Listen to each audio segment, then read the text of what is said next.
Amtrak's Silver Meteor and Silver Star are two of the most popular overnight trains on the entire nationwide system. Both trains travel daily between New York City and Miami, Florida, taking slightly different routes to serve different parts of the Carolinas and Florida. We take you all the way back to the first days of Amtrak Silver service in 1971, then check in on the Star and the Meteor as they are today.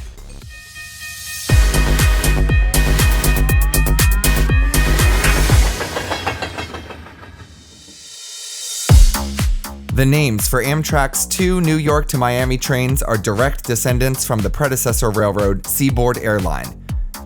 When Amtrak began operations on May 1, 1971, they continued service on 4 New York to Florida routes. In addition to the Silver Meteor and Silver Star, Amtrak kept the Champion and the seasonal Florida Special from the Seaboard Airline rival company, the Atlantic Coast Line. Throughout the early days of Amtrak, some routes were changed, added, and/or discontinued.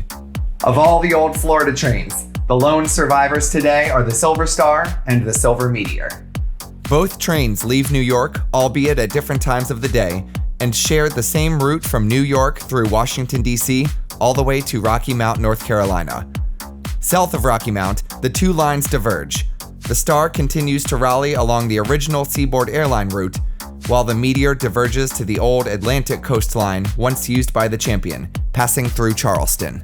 Both trains then share the same route all the way to Miami. The Star makes a slight 40-mile detour to the west to serve Tampa before backtracking along the same route and continuing. The Meteor continues straight through without serving Tampa, arriving in Miami just behind the Star. Let's begin today in 1971, just after the creation of Amtrak, aboard the Silver Star en route to Miami, Florida.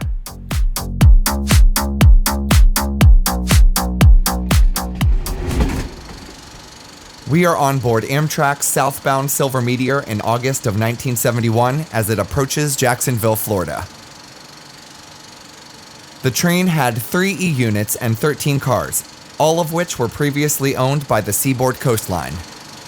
As time went on, equipment would eventually begin to be repainted in Amtrak colors, and equipment from other predecessor railroads would make its way into the fleet. The Meteor is seen here negotiating the Y at Jacksonville before backing into the terminal in downtown. This station is now part of the convention center, and the current Amtrak station is located north of downtown in an industrial area.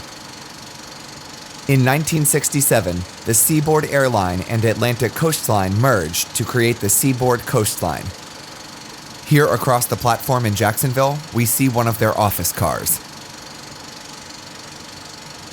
The Meteor then departs Jacksonville for Point South, and we see views taken from the observation car as the train travels southbound, north of Waldo, Florida.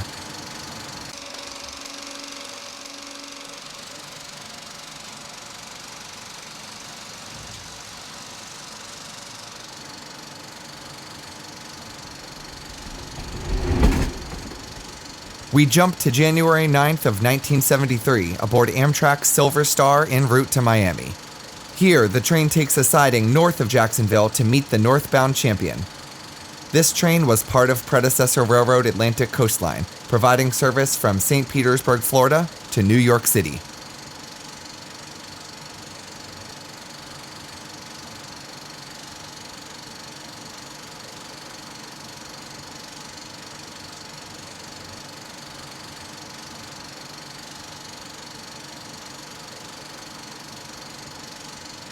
The Star remains in the siding as it meets Amtrak's northbound Floridian, which traveled from Miami and St. Petersburg to Chicago until it was discontinued 6 years later in 1979.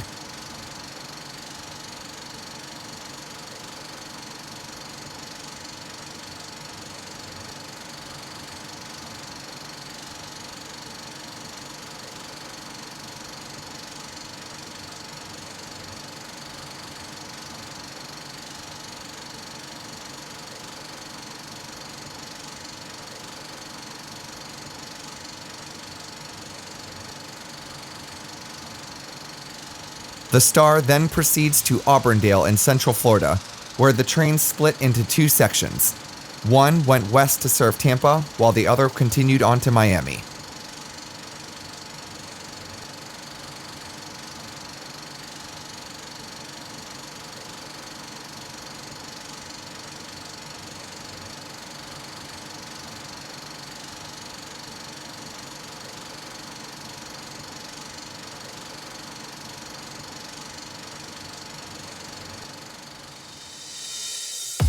The Silver Service trains ran for many years with old equipment handed down from Amtrak's predecessor railroads before Amtrak began taking deliveries of their own new equipment.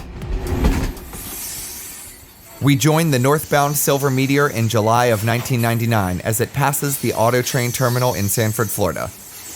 By this time, most Amtrak long-distance trains were powered by the new General Electric Genesis engines.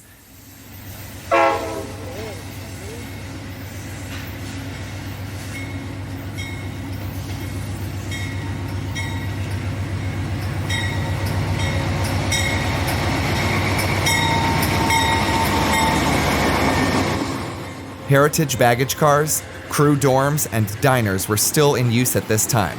However, Amtrak's fleet of Heritage sleeping cars were being replaced with the brand new Viewliner 1 cars, which are still in use today.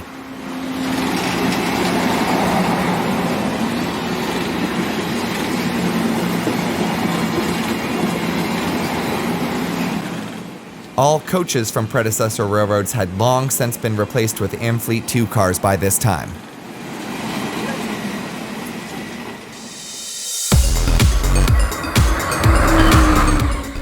The Silver Star and Silver Meteor still offer passengers the chance to ride in comfort on these historic lines.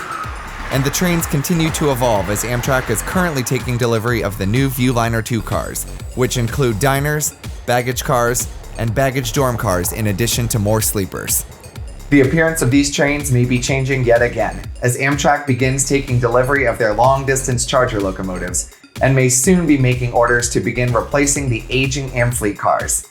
Let's end today with these trains as they are now, in the summer of 2021, both on the electrified Northeast Corridor and south of Washington, D.C. under diesel power.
Thank you for watching this episode of Rail Weekly. Give the video a like and please consider subscribing for free to help support the channel. And head over to railweekly.com for our store, railfan resources, and more. We'll see you next week.